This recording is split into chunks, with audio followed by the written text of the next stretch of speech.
Anthony Monteiro. Auto Acquire AI. Come on up. AI.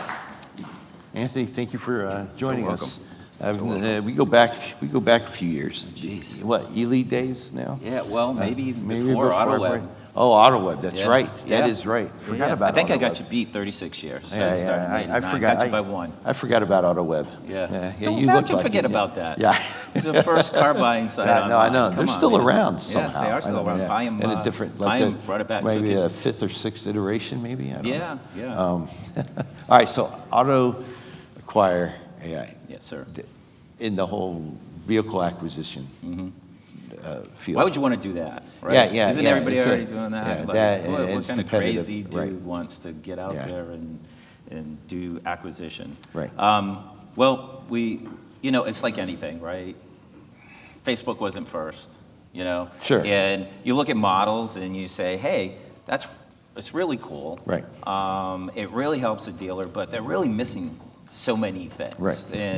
And think about, this is how I looked at it, which kind of turned the lights on for me, is how much time did I ever spend on my new car acquisition product, right?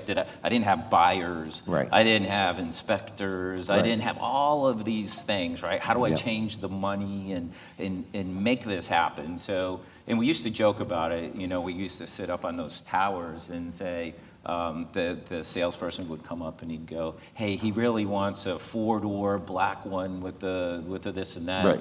And you joke around, you say, oh, well, tell him the used car factory hasn't made one of those. Tell him what you got, right? That's how we dealt with it. And I'm like, why can't we produce a used car factory? Like it's, I think I know it is because this is what we do. It's feasible because we have access to every single vehicle, right? And the sourcing becomes the thing. And if you look at, you did a transaction with Carvana. I think you mentioned yesterday. I sold the car. Yeah, I sold the car. Sold the car to him. You didn't probably sell it to a dealer because of why? This is why. One, Carvana sent me an update every single time the valuation on that vehicle on my vehicle changed. A. B, I gave the dealer a chance to beat Carvana's price, and they couldn't do it. They couldn't even come close. Or they didn't want to. Or they didn't have a process in place. Well, I think right? it was a process. Yeah. So that's the only reason why, actually. So there you go. Yeah. Right. What we did as my team in part of a startup is, listen, you can't do this without the best of the best, right? You can go raise money, but if you don't got really great people to do these things, it's not going to happen. I took the Carvana model and I said, why can't I put that in a box and give it to any dealer? Why do those dealers don't have the sea of people in there that Carvana has right here in Scottsdale, Arizona. My previous startup, Draver, I think the last time I was here, I was talking about Draver. They were one of our clients, and during COVID, they didn't want to use the flatbeds and blue shirts to go do the fanfare, so what we would do is come behind them and grab the car and pick it up on an on-demand basis. But what I learned from them is, man, they really have this really cool way to say, I need to buy 4-door sedans with under 60,000 miles, and I need to buy trucks, and they really created an algorithm to put the right number on the car so that you would say, hey, I'm interested. And they kept communicating with you, right? You probably got those emails for 4, 5, 6 months, right? And what we do in the business today, what dealers do, is they wait for the person that's already raising their hand, they're already shopping, they're already going to all these places. What we've decided to do is say, just put a number on every single VIN that you have in your market, in your garage, that comes through the website. Don't wait for them to do anything. You do it. You be proactive, and then give them that experience. Don't put a lot of pressure on the customer. Just say, hey, Cliff, your car's worth $32,000. I'd love to buy it, and here's a couple of reasons why. When you're ready, click that button. Right. So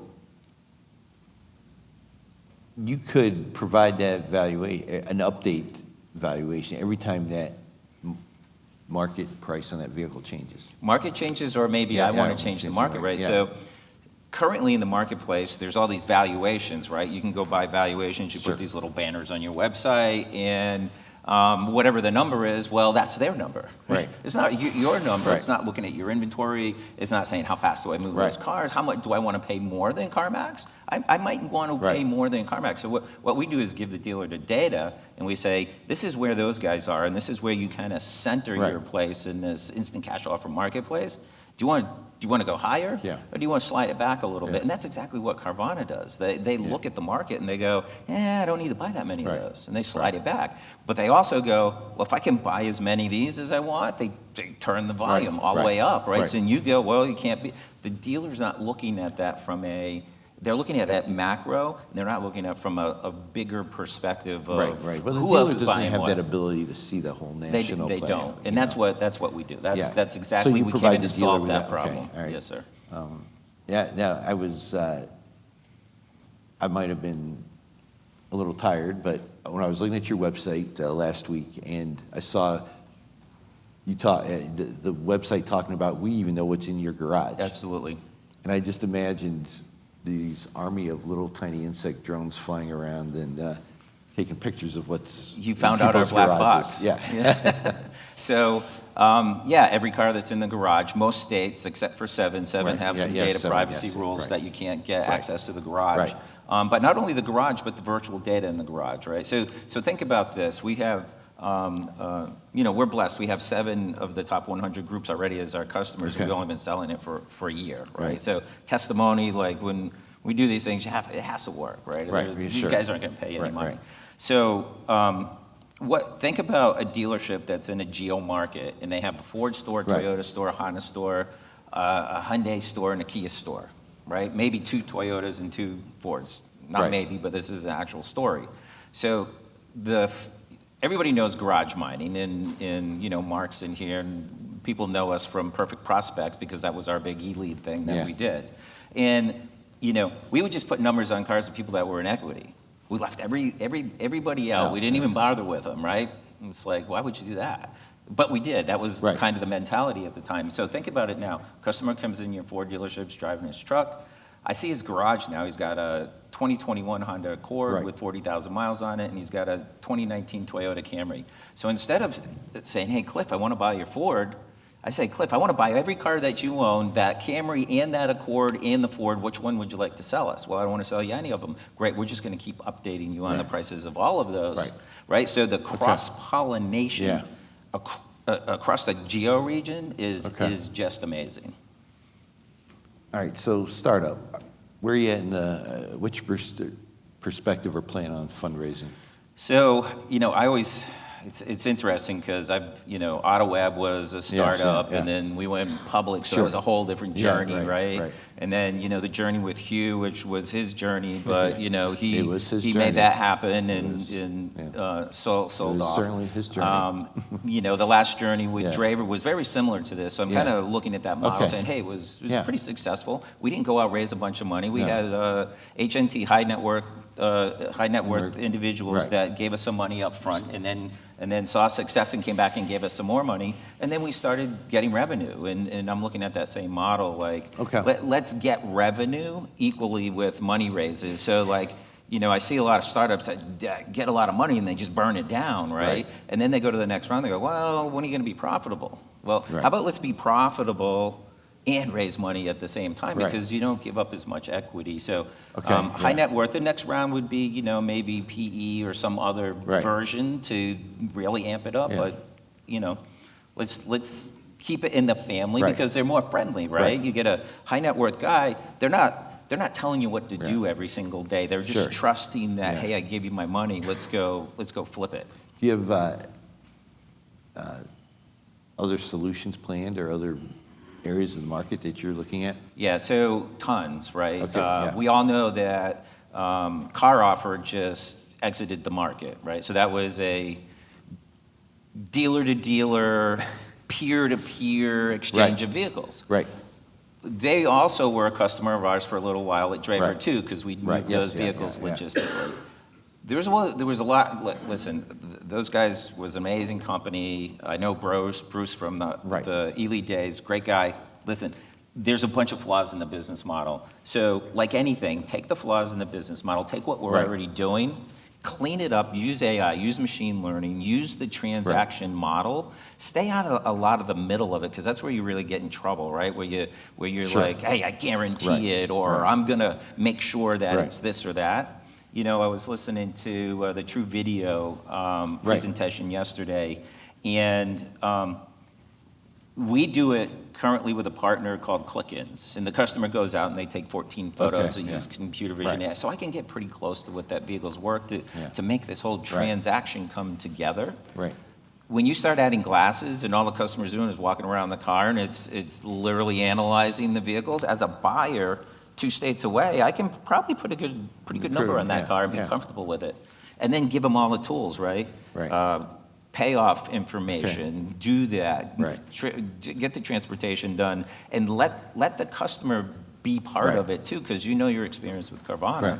Yeah. that you were a part of it, right? Right. They Yeah. didn't bother you, they weren't harassing No, you on no, the phone. no, no. They were like, hey, the next step, Cliff, is Right. press this button and Right. upload And it your was- yeah. documents. Yeah, and 5 minutes later, Right.